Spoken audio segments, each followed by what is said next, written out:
Firman Allah, sedang dia memiliki seorang saudara laki-laki atau seorang saudara perempuan, yakni yang seibu. Demikianlah menurut qiraat sebagian ulama salaf, di antaranya Sa'ad bin Abi Waqqas, demikian pula menurut penafsiran Abu Bakar Asy-Siddiq sebagaimana diriwayatkan oleh Qatadah. Maka masing-masing dari keduanya mendapat 1/6. Jika saudara itu lebih dari seorang, maka mereka mendapat 1/3 untuk semua. Saudara seibu berbeda dengan ahli waris lainnya dalam beberapa hal berikut. Pertama, mereka mendapat pusaka bersama ibu. Kedua, saudara laki-laki dan saudara perempuan sama saja dalam hal perolehan warisan. Ketiga, mereka tidak mendapat harta warisan kecuali jika pewaris sebagai kalalah. Jadi, mereka tidak mendapat harta pusaka jika almarhum mempunyai ayah atau kakek, mempunyai anak atau cucu laki-laki. Keempat, bagian mereka tidak melebihi 1/3, meskipun mereka banyak dan terdiri atas laki-laki dan perempuan. Ibnu Abi Hatim meriwayatkan dari Az-Zuhri, dia berkata, Umar memutuskan bahwa bagian pusaka bagi saudara seibu yang mendapat 1/3 untuk semua ialah saudara laki-laki mendapat 2 bagian saudara perempuan. Az-Zuhri berkata, saya tidak melihat Umar memutuskan demikian sebelum dia mengetahui hal itu dari Rasulullah dan dari ayat ini, jika saudara itu lebih dari seorang, maka mereka mendapat 1/3 bagi semuanya. Para ulama berikhtilaf, artinya berbeda pendapat, ihwal ahli waris yang bersamaan, seperti suami, ibu atau nenek, 2 anak ibu, saudara pewaris, dan 1 atau lebih anak dari seibu dan sebapak, saudara pewaris. Menurut pendapat jumhur, suami mendapat bagian setengah, ibu atau nenek mendapat 1/6, anak ibu, saudara pewaris yang seibu, mendapat 1/3, dan anak ayah dan ibu, saudara pewaris seibu dan seayah, juga mendapat bagian 1/3 bagi semuanya lantaran di antara mereka ada nilai persamaan, yaitu nilai persaudaraan seibu. Kasus tersebut pernah terjadi pada zaman Umar bin Khattab. Ia memberi bagian setengah kepada suami, ibu 1/6, dan 1/3 bagi anak-anak ibu, saudara pewaris. Maka saudara pewaris yang seibu dan sebapak berkata, wahai Amirul Mukminin, berilah kami bagian. Apakah bapak kami itu keledai? Bukankah kami ini berasal dari ibu yang satu? Maka Umar memberi mereka bagian 1/3 untuk semuanya. Sahih pula riwayat yang mengatakan bahwa Utsman melakukan pembagian seperti yang dilakukan Umar. Keterangan ini merupakan satu dari 2 riwayat dari Ibnu Mas'ud, Zaid bin Sabit, dan Ibnu Abbas. Riwayat ini dikemukakan pula oleh Sa'id bin Musayyab, Syarih Al-Qadi, Masruq, Thaus, Muhammad bin Sirin, Ibrahim An-Nahai, Umar bin Abdul Aziz, Sauri, dan Syarik. Keterangan itu menjadi anutan mazhab Malik, Syafi'i, dan Ishaq bin Rahawi. Adapun Ali bin Abi Thalib tidak memberikan bagian 1/3 untuk semua. Bagian itu hanya untuk saudara seibu, bukan untuk saudara seibu sebapak, sebab mereka merupakan asyabah, artinya istilah ahli waris yang berhak untuk menerima harta warisan sisa dengan tidak ditentukan bagiannya. Waqi' bin Al-Jarrah berkata, hal itu tak diperselisihkan lagi. Pandangan Ali ini menjadi pendapat Ubay bin Ka'ab dan Abu Musa al-Asy'ari. Itulah pendapat yang masyhur yang diterima dari Ibnu Abbas. Pendapat itu menjadi pegangan mazhab Syafi'i, Ibnu Abi Layla, Abu Hanifah, Abu Yusuf, Muhammad bin Al-Hasan, Al-Hasan ibnu Ziyad, Zafar bin Huzail, Imam Ahmad dan Yahya bin Adam, Nuaim bin Hamad, Abu Saur, dan Daud Dahiri. Pendapat itu dipilih oleh Abu Al-Husain bin Al-Aban Al-Fardi rahimahullah dalam bukunya yang berjudul Al-Ijaz. Firman Allah, setelah ditunaikan wasiat yang dibuatnya atau utangnya sebagai wasiat yang tidak memudaratkan. Yakni, hendaklah wasiatnya itu adil, tidak memudaratkan, zalim, dan menyalahi. Misalnya, tidak memberi bagian kepada sebagian ahli waris, atau mengurangi, atau menambah bagian yang telah ditetapkan oleh Allah. Barang siapa yang melakukan hal itu, maka sama saja dengan menentang hukum dan syariat Allah. Oleh karena itu, Ibnu Abi Hatim meriwayatkan dari Ibnu Abbas dari Nabi, wasiat yang memudaratkan merupakan dosa besar. Dalam keterangan yang diriwayatkan secara mauquf kepada Ibnu Abbas, yaitu keterangan dari Nasai dan Ibnu Abi Hatim serta Ibnu Jarir, ia berkata, wasiat yang sahih ialah yang bergantung kepada aspek lain. Oleh karena itu, para imam berbeda pendapat mengenai penetapan wasiat kepada ahli waris tertentu, apakah sah atau tidak. Pendapat mereka terbagi dua. Pertama, wasiat itu tidak sah karena akan menjadi ajang prasangka buruk. Dalam sebuah hadis ditetapkan bahwa Rasulullah bersabda, sesungguhnya Allah telah memberikan hak kepada setiap pemiliknya. Maka tiada wasiat bagi ahli waris. Inilah mazhab Malik, Ahmad, dan Abu Hanifah. Qaul Qadim, Fatwa Lama. Imam Syafi'i juga menganut pendapat tersebut. Namun, dalam Qaul Jadidnya dia mengatakan bahwa sah saja menetapkan wasiat kepada ahli waris. Dan Qaul Jadid, Fatwa Baru, ini merupakan pandangan mazhab Taus, Adha, dan Umar bin Abdul Aziz. Pendapat ini dipilih oleh Abdullah Al-Bukhari dalam Syahihnya. Dia beralasan bahwa Rafi bin Hadij pun berwasiat agar pintu kandang macan tutul yang telah dikunci jangan dibuka. Al-Bukhari berkata, sebagian ulama berpendapat bahwa tidak boleh menetapkan wasiat karena akan menimbulkan buruk sangka pada ahli waris. Sesungguhnya Nabi telah bersabda, jauhkanlah dirimu dari prasangka, karena prasangka itu merupakan perkataan yang paling bohong. Allah Ta'ala berfirman, sesungguhnya Allah menyuruhmu untuk menyampaikan amanat kepada pihak yang berhak, tidak ditentukan, apakah dia sebagai ahli waris maupun yang lainnya. Demikianlah pendapat Bukhari. Jika penetapan wasiat itu dilakukan secara benar dan sejalan dengan persoalan, maka penetapan inilah yang menjadi ajang berbeda pendapat para ulama. Jika penetapan itu sebagai akal-akalan dan sarana untuk melebihkan ahli waris yang satu dan mengurangi ahli waris yang lain, maka wasiat yang demikian diharamkan berdasarkan ijma' dan nas ayat Al-Quranul Karim ini, sebagai wasiat yang tidak memudaratkan dan karena Allah. Allah Maha Mengetahui lagi Maha Penyantun. Itulah hukum-hukum Allah. Barang siapa yang menaati Allah dan Rasul-Nya, maka dia akan memasukkannya ke dalam surga yang di bawahnya mengalir sungai-sungai, sedang mereka kekal di dalamnya. Itulah kemenangan yang besar, ayat 13. Barang siapa yang durhaka kepada Allah dan Rasul-Nya serta melampaui hukum-hukumnya, maka dia akan memasukkannya ke dalam neraka, sedang mereka kekal di dalamnya, dan baginya azab yang hina, ayat 14. Inilah bagian-bagian dan kadar-kadar tertentu yang telah ditetapkan Allah bagi ahli waris selaras dengan kedekatan mereka terhadap pewaris, kebutuhan mereka kepadanya, dan sebagai orang yang paling merasa kehilangan jika dia tidak ada. Bagian dan kadar itu merupakan had-had, hukum-hukum Allah. Maka janganlah melampauinya dan melewatinya. Oleh karena itu, Allah Ta'ala berfirman, barang siapa yang menaati Allah dan Rasul-Nya, dalam hukum tersebut, dia tidak melebihkan bagian ahli waris yang satu dan tidak mengurangi bagian ahli waris yang lain melalui suatu muslihat dan sarana, namun membiarkan ahli waris itu diperlakukan oleh hukum Allah, penentuan, dan pembagiannya, maka dia akan memasukkannya ke dalam surga yang di bawahnya mengalir sungai-sungai, sedang mereka kekal di dalamnya. Itulah kemenangan yang besar. Barang siapa yang durhaka kepada Allah dan Rasul-Nya serta melampaui hukum-hukumnya, maka dia akan memasukkannya ke dalam neraka, sedang mereka kekal di dalamnya, dan baginya azab yang hina, karena dia telah mengubah apa yang telah ditetapkan Allah dan menentang hukum Allah. Kedua perbuatan itu muncul dari ketidakrelaan terhadap apa yang telah dibagikan dan ditetapkan Allah.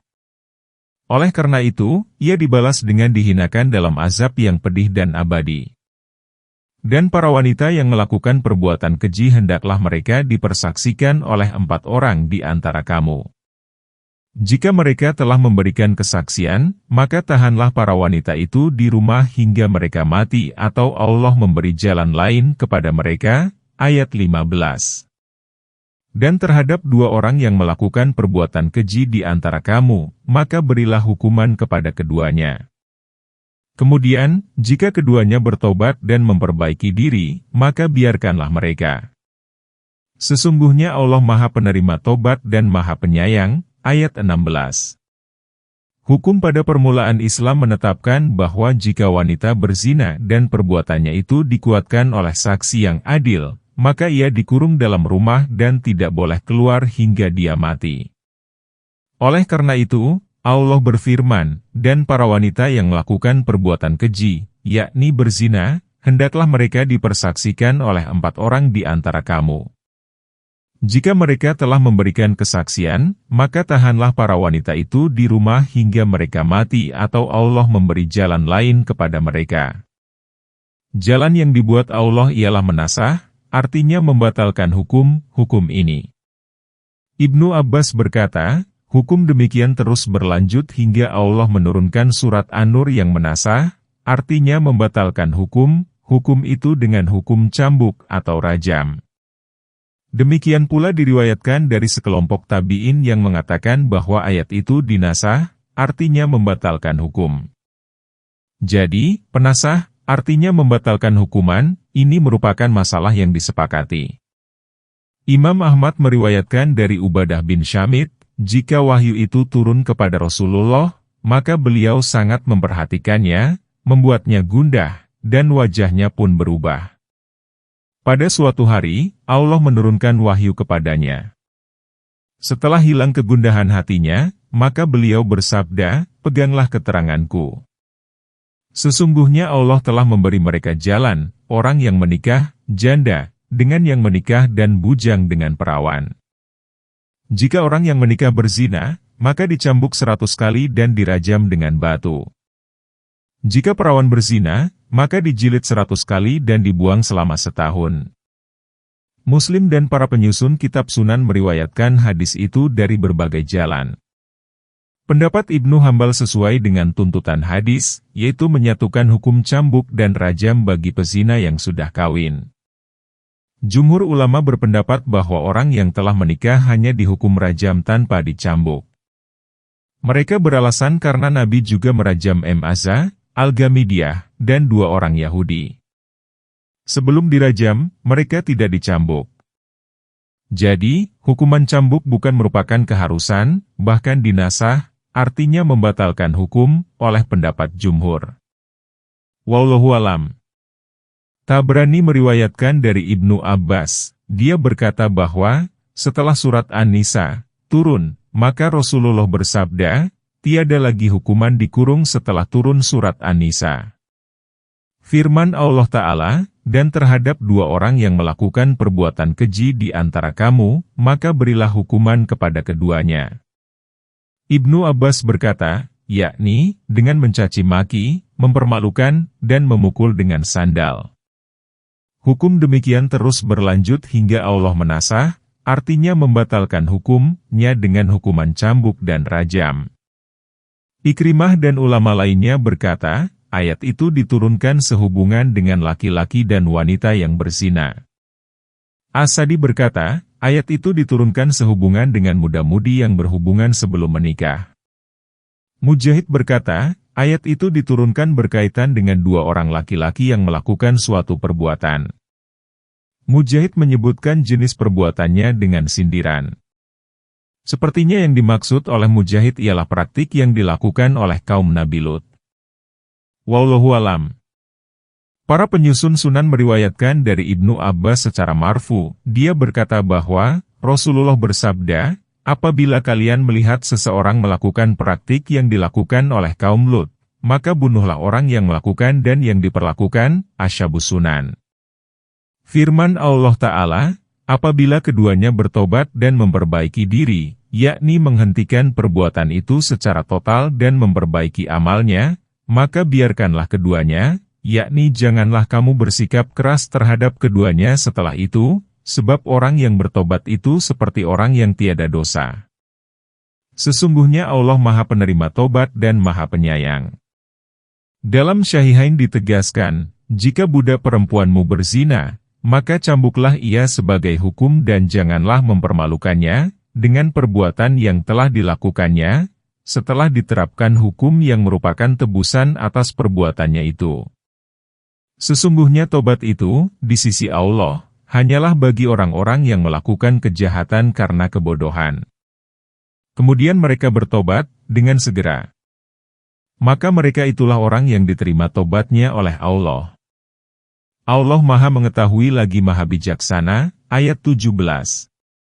Tidak ada tobat bagi orang-orang yang melakukan keburukan hingga ketika kematian datang kepada salah seorang di antara mereka, dia berkata, "Kini, aku benar-benar bertobat." Dan tidak ada tobat bagi orang-orang yang mati sedang mereka berada dalam kekafiran.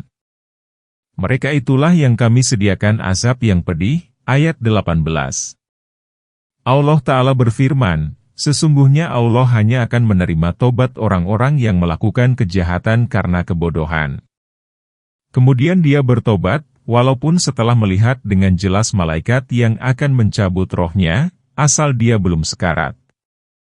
Mujahid dan ulama lainnya mengatakan bahwa yang dimaksud dengan kebodohan ialah setiap orang yang durhaka lantaran salah atau sengaja sebelum dia menghentikan dosanya itu. Abu Syalih meriwayatkan dari Ibnu Abbas, dia berkata, di antara kebodohannya ialah dia melakukan kejahatan itu. Kemudian mereka bertobat sebentar kemudian. Ibnu Abbas mengatakan, yang dimaksud sebentar ialah jarak antara keadaan dirinya sampai dia melihat malaikat maut. Ad-Dahhak berkata, masa sebelum terjadinya kematian disebut dekat. Al-Hasan berkata, dekat ialah sebelum seseorang sekarat. Sedangkan Ikrimah berkata, masa dunia seluruhnya disebut dekat. Hadits-hadits tentang tobat. Imam Ahmad meriwayatkan dari Ibnu Umar, dari Nabi, sesungguhnya Allah akan menerima tobat seseorang selama rohnya belum sampai ke tenggorokannya, hadis Ahmad, Tirmidzi dan Ibnu Majah. Ibnu Mardawih meriwayatkan dari Abdullah bin Umar, dia berkata bahwa saya mendengar Rasulullah bersabda, tiada seorang hamba yang beriman dan bertobat sebulan sebelum dia meninggal melainkan Allah akan menerimanya, lebih dekat dari sebulan. Atau dia bertobat sehari atau sejam sebelum kematiannya dan Allah mengetahui bahwa dia bertobat dengan sungguh-sungguh dan ikhlas melainkan Allah akan menerima tobatnya. Imam Ahmad meriwayatkan dari Abu Sa'id, dari Nabi, Iblis berkata, ya Tuhanku, demi kemuliaan dan keagunganmu, aku akan senantiasa menyesatkan mereka selama roh berada di tubuh mereka. Kemudian Allah berfirman, demi kemuliaan dan keagunganku, aku akan senantiasa mengampuni mereka selama mereka memohon ampun kepadaku, hadis Ahmad. Hadis-hadis tersebut menunjukkan bahwa barang siapa yang bertobat kepada Allah sedang dia mengharapkan kehidupan, maka sesungguhnya Allah akan menerima tobatnya. Oleh karena itu, Allah Ta'ala berfirman, maka mereka itulah orang yang diterima tobatnya oleh Allah. Adalah Allah Maha Mengetahui lagi Maha Bijaksana. Jika terjadi sekarat dan nafas turun naik pada tenggorokan, maka pada saat itu tiada lagi penerimaan tobat, dan lenyaplah sudah kesempatannya. Oleh karena itu, Allah berfirman, tiada tobat bagi orang-orang yang melakukan berbagai keburukan hingga ketika kematian datang kepada salah seorang di antara mereka, dia berkata, kini, aku benar-benar bertobat. Allah pun menetapkan kepada penghuni bumi mengenai tidak akan diterimanya tobat mereka jika mereka telah melihat matahari terbit dari barat, yaitu dalam firman-Nya, pada hari datangnya beberapa ayat dari Tuhanmu tidaklah bermanfaat lagi iman seseorang kepada dirinya sendiri yang belum beriman sebelum itu, atau dia belum mengusahakan kebaikan dalam masa imannya. Surat Al-An'am, ayat 158. Firman Allah Ta'ala, dan tiada tobat bagi orang-orang yang mati sedang mereka berada dalam kekafiran. yakni, jika orang kafir mati dalam kekafiran dan kemusyrikannya, maka tidaklah berguna penyesalan dan tobatnya. Dan tidak akan diterima tebusan dari pihaknya walaupun dengan harta sepenuh bumi. Oleh karena itu, Allah Ta'ala berfirman, mereka itulah yang kami sediakan baginya azab yang pedih, yakni yang menyakitkan, keras, dan abadi. Hai orang-orang yang beriman, tidak halal bagimu menjadikan wanita sebagai harta pusaka secara paksa. Dan janganlah kamu menyusahkan mereka karena hendak mengambil kembali sebagian dari apa yang telah kamu berikan kepadanya, kecuali jika mereka melakukan perbuatan keji yang nyata. Dan bergaullah dengan mereka secara ma'ruf. Jika kamu tidak menyukai mereka, maka boleh jadi Allah menyimpan kebaikan yang banyak dalam sesuatu yang kamu benci itu. Ayat 19. Apabila kamu bermaksud mengganti istri dengan istri yang lain, sedang kamu telah memberi harta yang banyak kepada salah satunya, maka janganlah kamu mengambil sedikit pun darinya. Apakah kamu akan mengambilnya kembali melalui tuduhan yang dusta dan dengan menanggung dosa yang nyata? Ayat 20. Bagaimana kamu akan mengambilnya kembali, sedang sebagian kamu telah bercampur dengan yang lain? Dan mereka telah mengambil darimu perjanjian yang kuat. Ayat 21. Janganlah kamu menikahi istri yang telah dinikahi oleh bapak-bapakmu, kecuali pada masa yang telah lampau. Sesungguhnya itu merupakan perbuatan keji, dimurkai Allah, dan seburuk-buruknya jalan. Ayat 22. Sehubungan dengan firman Allah, hai orang-orang yang beriman, tidak halal bagimu menjadikan wanita sebagai harta pusaka secara paksa. Al-Bukhari meriwayatkan dari Ibnu Abbas, dia berkata, dahulu, jika seseorang meninggal maka orang yang menjadi wali laki-laki itu lebih berhak terhadap mantan istrinya daripada keluarga si istri itu sendiri. Para wali dapat mengawininya, mengawinkannya, atau tidak mengawinkannya. Maka turunlah ayat, hai orang-orang yang beriman, tidak halal bagimu menjadikan wanita sebagai harta pusaka secara paksa.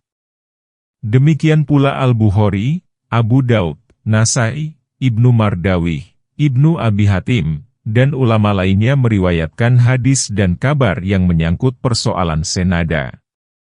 Ibnu Juraij berkata bahwa Ikrimah berkata, ayat itu diturunkan berkaitan dengan Kabisyah binti Ma'an bin Ashim bin Aus.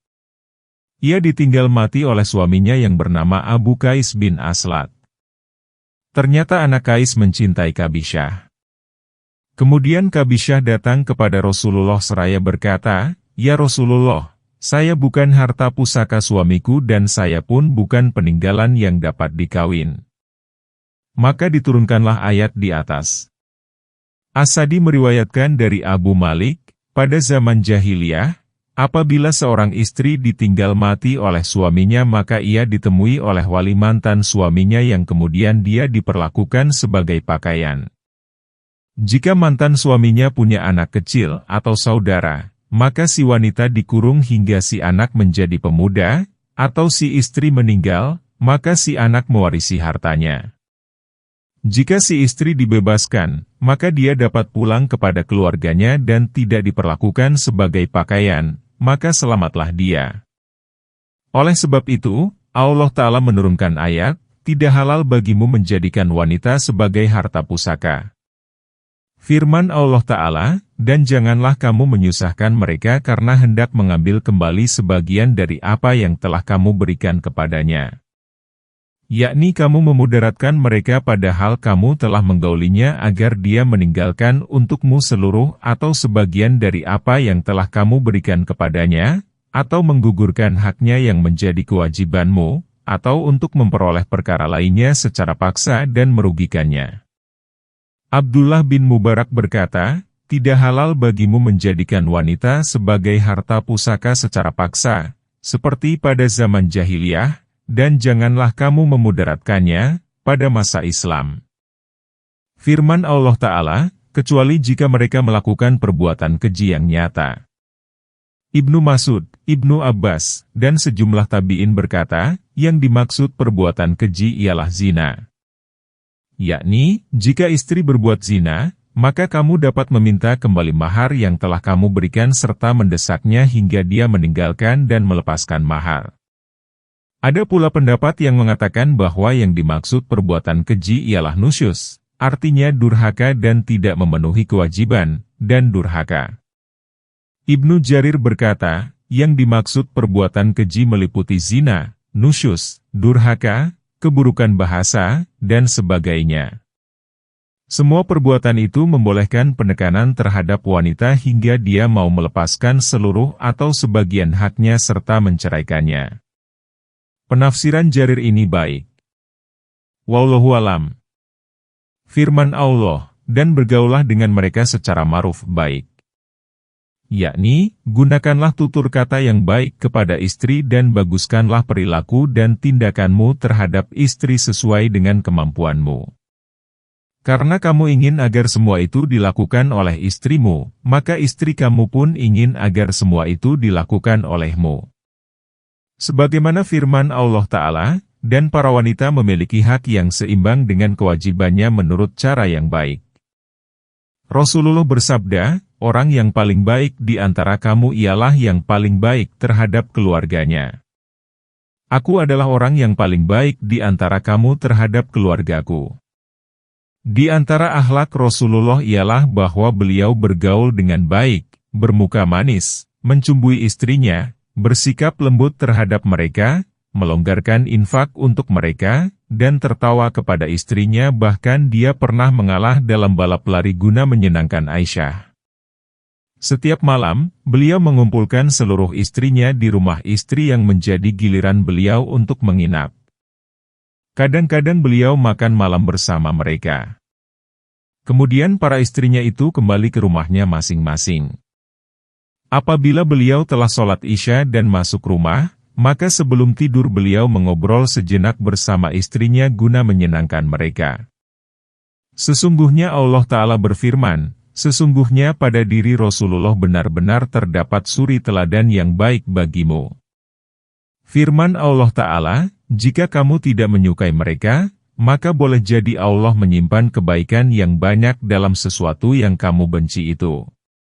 Yakni, boleh jadi jika kamu bersabar menahan mereka, walaupun kamu tidak menyukainya, maka dalam perbuatan demikian terdapat kebaikan yang banyak bagi kehidupan dunia maupun akhiratmu. Sehubungan dengan ayat ini Ibnu Abbas berkata, hendaklah kamu menyayanginya lalu kamu beroleh anak darinya dan keberadaan anak itu mengandung kebaikan yang banyak. Firman Allah Ta'ala, apabila kamu bermaksud mengganti istri dengan istri yang lain, sedang kamu telah memberi harta yang banyak kepada salah satunya, maka janganlah kamu mengambil sedikit pun darinya. Apakah kamu akan mengambilnya kembali melalui tuduhan yang dusta dan dengan menanggung dosa yang nyata? Maksudnya, apabila salah seorang di antara kamu hendak menceraikan istrinya dan menikah dengan wanita lain, maka dia tidak berhak mengambil kembali sedikit pun dari mahar walaupun mahar itu berupa harta yang banyak. Ayat ini mengandung dalil yang membolehkan pemberian mahar dengan harta yang banyak. Sebelumnya Umar melarang memberi mahar yang banyak, kemudian dia menarik pendapatnya itu. Ibnu Munzir meriwayatkan dari Abu Abdurrahman As-Salami, dia berkata, Umar bin Khattab berkata, janganlah kamu memperbesar jumlah mahar untuk wanita. Maka seorang wanita berkata, mahar itu bukan untuk engkau. Sesungguhnya Allah berfirman, sedang kamu telah memberikan harta yang banyak kepada mereka berupa emas. Ibnu Munzir berkata, demikianlah ayat itu dibaca menurut Qiraat, adalah tata cara melafalkan ayat-ayat Al-Quran dengan menisbahkan kepada penukilnya. Ibnu Mas'ud, maka tidak halal bagimu mengambil mahar sedikit pun. Umar berkata, sesungguhnya wanita itu telah mendebat Umar, dan wanita itu pun mengalahkannya. Dalam Syahihain ditegaskan, bahwa sesungguhnya Rasulullah bersabda kepada suami dan istri yang saling menyumpah, li'an, setelah keduanya menyelesaikan kutukannya, Allah mengetahui bahwa salah satunya berdusta. Apakah di antara kamu berdua ada yang mau bertobat? Beliau menanyakannya 3 kali. Si suami berkata, wahai Rasulullah, bagaimana dengan harta saya? Maksudnya, dia tidak mau memberikan kepadanya. Rasulullah bersabda, tiada lagi harta itu bagimu. Jika sumpahmu itu benar, maka harta itu sebagai imbalan baginya karena kamu telah mendapatkan farjinya secara halal. Dan jika kamu berdusta kepadanya, maka harta itu lebih jauh darimu daripada kepada si wanita. Dalam Sunan Abu Daud dikatakan dari Nudrah bin Abi Nudrah, Nudrah menikah dengan seseorang wanita yang diragukan keperawanannya. Ternyata wanita itu hamil karena berzina. Nudrah mengadukan persoalan itu kepada Rasulullah. Maka beliau memutuskan bahwa mahar yang telah ditetapkan milik si wanita dan beliau memisahkan antara keduanya, serta memerintahkan untuk mencambuknya. Beliau bersabda, anak itu menjadi budakmu dan mahar menjadi imbalan persetubuhan. Oleh karena itu, Allah Ta'ala berfirman, bagaimana kamu akan mengambilnya kembali, sedang sebagian kamu telah bercampur dengan yang lain. Dan firman Allah Ta'ala, dan mereka telah mengambil darimu perjanjian yang kuat. Diriwayatkan dari Ibnu Abbas bahwa yang dimaksud dengan perjanjian ialah akad. Dari Ibnu Abbas juga dikatakan bahwa firman Allah, maka rujuklah dengan cara yang ma'ruf atau ceraikanlah dengan cara yang baik pula, adalah senada dengan sabda Nabi, kamu telah mengambil istri dengan amanat dari Allah dan kamu memperoleh kehalalan farjinya dengan nama Allah pula. Dari Rabi bin Anas dikatakan, yang dimaksud dengan nama Allah dalam hadis di atas ialah syahadat dalam meminang. Dalam Sahih Muslim dikatakan dari Jabir bahwa dalam khutbah Haji Wada, Nabi bersabda, saling berpesanlah untuk berlaku baik terhadap wanita, sesungguhnya kamu mengambil mereka dengan amanat Allah dan kamu memperoleh kehalalan farjinya dengan kalimah Allah. Hadis Muslim. Firman Allah, janganlah kamu menikahi istri yang telah dinikahi oleh bapak-bapakmu. Yakni Allah mengharamkan istri-istri ayah guna menghormati mereka serta menghargai dan menyegani persenggamaan yang telah dilakukan ayah terhadapnya. Bahkan mantan istri ayah diharamkan kepada anaknya walaupun perkawinan dengan ayah itu sebatas akad. Masalah ini telah disepakati. Ibnu Jarir meriwayatkan dari Ibnu Abbas, dia berkata, adalah penduduk pada masa jahiliyah mengharamkan apa yang diharamkan Allah, kecuali istri ayah dan penyatuan di antara dua saudara wanita. Oleh karena itu, Allah Ta'ala berfirman, janganlah kamu menikahi istri yang telah dinikahi oleh bapak-bapakmu, dan menyatukan dua perempuan bersaudara dalam perkawinan. Hal itu diharamkan kepada umat ini dan dinyatakan sebagai perbuatan paling buruk. Oleh karena itu, Allah Ta'ala berfirman, sesungguhnya hal itu merupakan perbuatan keji, dimurkai Allah, dan seburuk-buruknya jalan. Dalam penggalan itu ditambahkan kata maktan yang berarti kemurkaan. Yakni, merupakan persoalan yang besar bagi ayah dan menimbulkan kemarahan anak kepada ayahnya setelah dia kawin dengan mantan istrinya. Karena biasanya orang yang kawin dengan seorang wanita akan membenci suaminya terdahulu. Oleh karena itu, Ummahatul Mukminin diharamkan bagi umat ini sebab mereka merupakan istri Nabi. Dan beliau itu seperti ayah, bahkan menjadi kesepakatan bahwa hak beliau itu lebih besar daripada hak kaum ayah dan kecintaan kepadanya harus didahulukan daripada terhadap diri sendiri. Dan seburuk-buruknya jalan. Maksudnya yang demikian itu merupakan jalan paling buruk bagi orang yang hendak menempuhnya.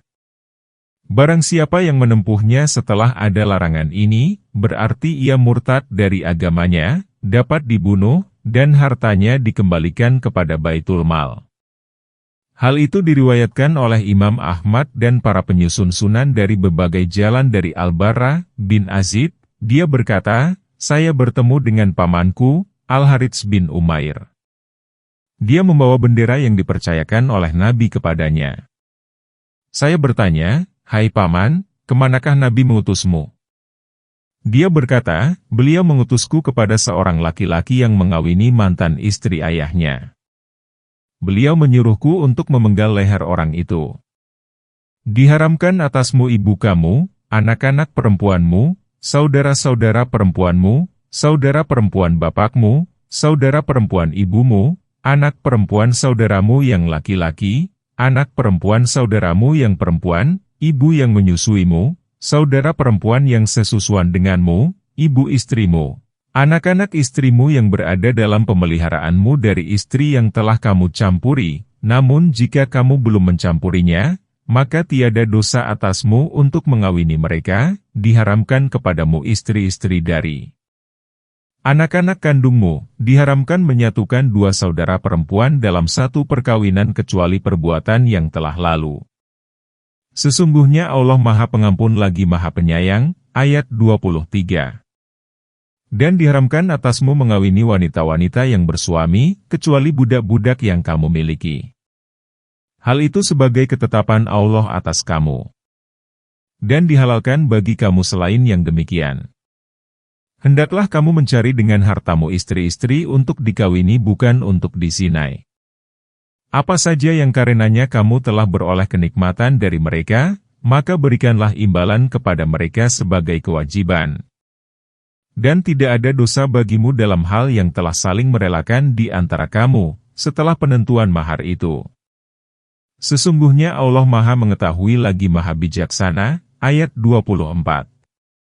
Ayat yang mulia ini merupakan ayat yang mengharamkan wanita yang disebut muhrim karena pertalian nasab, susuan, maupun musyaharah, artinya hubungan kekeluargaan sebab adanya ikatan pernikahan.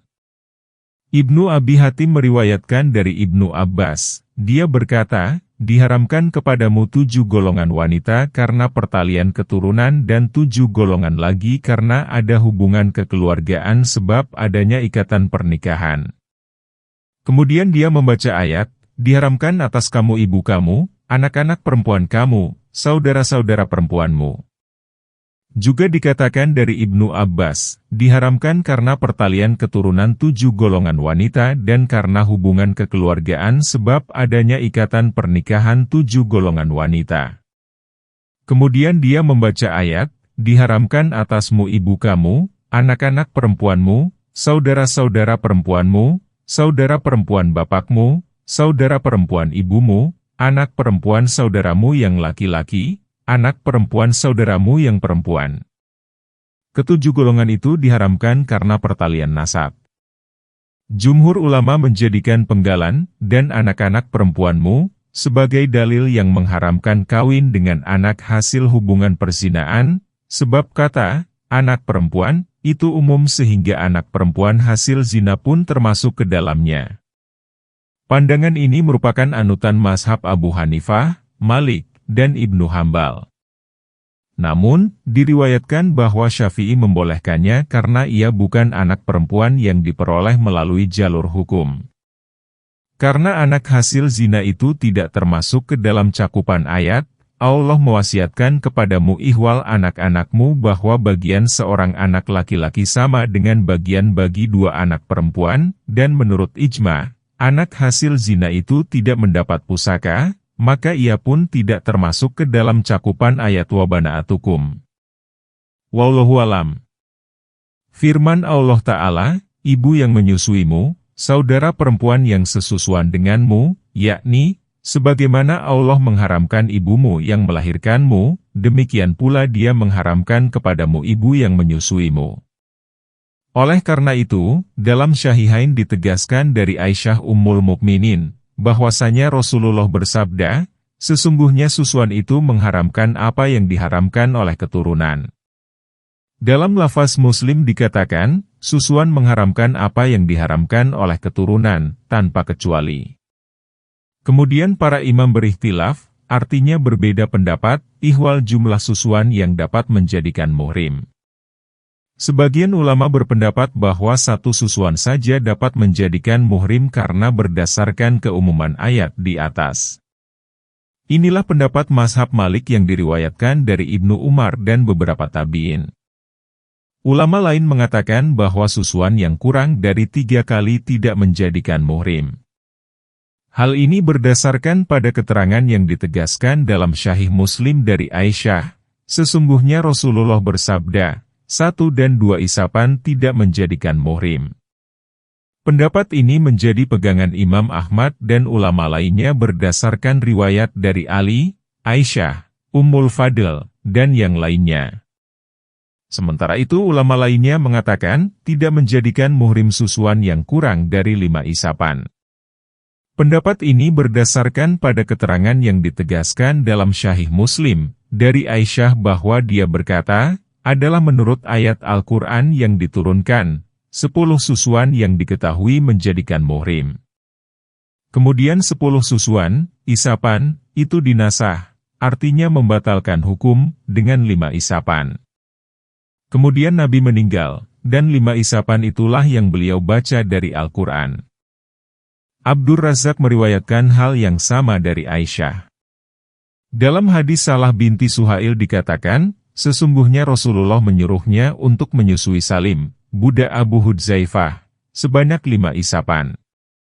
Adalah Aisyah menyuruh orang yang hendak masuk ke rumahnya untuk menetekan anaknya sebanyak 5 isapan. Pendapat ini menjadi pegangan Imam Syafi'i dan para sahabatnya. Ketahuilah bahwa susuan tersebut mesti dilakukan pada usia dini sebelum 2 tahun, demikian menurut pendapat jumhur. Kami telah mengemukakan masalah ini dalam surat Al-Baqarah tatkala menafsirkan ayat, hendaklah para ibu menyusukan anak-anaknya selama 2 tahun penuh.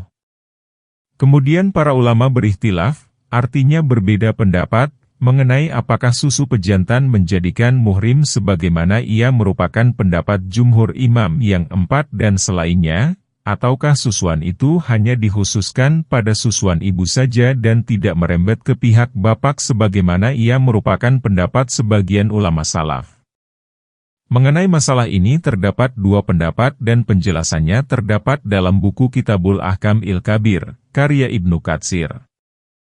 Firman Allah Ta'ala, ibu istrimu, anak-anak istrimu yang berada dalam pemeliharaanmu dari istri yang telah kamu campuri, namun jika kamu belum mencampurinya, maka tiada dosa atasmu untuk mengawini mereka. Keharaman ibu dari istri dapat terjadi hanya melalui akad nikah dengan anak perempuannya, baik dia sudah mencampurinya maupun belum. Sedangkan keharaman anak perempuan istrimu dapat menjadi muhrim jika ibunya yang menjadi istrimu telah kamu campuri. Jika si ibu dicerai sebelum diduhul, maka dia boleh mengawini anak perempuannya. Oleh karena itu, Allah Ta'ala berfirman, anak-anak istrimu yang berada dalam pemeliharaanmu dari istri yang telah kamu campuri, namun jika kamu belum mencampurinya, maka tiada dosa atasmu untuk mengawini mereka. Ketentuan ini khusus bagi anak perempuan tiri saja. Hal ini berbeda dengan orang yang memandang bahwa dhamir, bihina, kembali kepada para ibu dan anak perempuan tiri sehingga masing-masing dari istri dan anak perempuannya tidak menjadi muhrim kalau hanya melalui akad nikah sebelum si istri dicampuri. Karena Allah berfirman, jika kamu belum mencampurinya, maka tiada dosa atasmu untuk mengawini mereka. Ibnu Jarir meriwayatkan dari Ali mengenai seorang laki-laki yang mengawini seorang wanita, lalu dia mencerainya sebelum mencampurinya. Apakah dia boleh kawin dengan ibunya? Ali berkata, ibu mantan istri itu seperti anak perempuan tiri. Ibnu Bashar menceritakan kepada kami dari Zaid bin Sabit, dia berkata, jika seseorang mencerai istrinya sebelum dia mencampurinya, maka boleh saja dia mengawini ibunya. Namun jumhur ulama berpendapat bahwa anak perempuan tiri tidak menjadi mahram melalui akad nikah semata dengan ibunya. Berbeda dengan ibu, ia menjadi muhrim hanya dengan akad nikah dengan anak perempuannya. Ibnu Abbas berkata, jika suami menceraikan istrinya sebelum dia mencampurinya, atau istri itu mati, maka tidak halal ibunya untuk dikawini. Demikianlah pendapat mazhab imam yang 4, fuqaha yang 7, dan jumhur fuqaha yang dahulu maupun sekarang. Kepunyaan Allah lah segala puja dan karunia. Ibnu Juraij berkata bahwa yang benar ialah pendapat orang yang mengatakan bahwa ibu mertua termasuk muhrim yang mubham, artinya lafaz yang maknanya tidak jelas, sehingga untuk memahaminya diperlukan dalil lain. Karena Allah Ta'ala tidak mensyaratkan adanya perbuatan mencampuri anak perempuannya, Sebagaimana percampuran menjadi syarat bagi muhrim atau tidaknya anak perempuan tiri, dan hal itu pun disertai kesepakatan terhadap alasan yang tidak boleh ditentang lagi karena ia disepakati. Hal itu diriwayatkan dari Nabi dalam berita mengenai yang goib. Namun, di dalamnya ada sanad yang perlu ditinjau. Riwayat itu ialah yang diceritakan kepadaku, Ibnu Katsir, oleh Ibnu Al-Mutsana dengan sanadnya dari Umar bin Syuaib, dari bapaknya, dari kakeknya, dari Nabi, beliau bersabda, apabila seseorang menikahi wanita, maka ia tidak boleh menikahi mertua istrinya, baik istrinya itu sudah dicampuri maupun belum.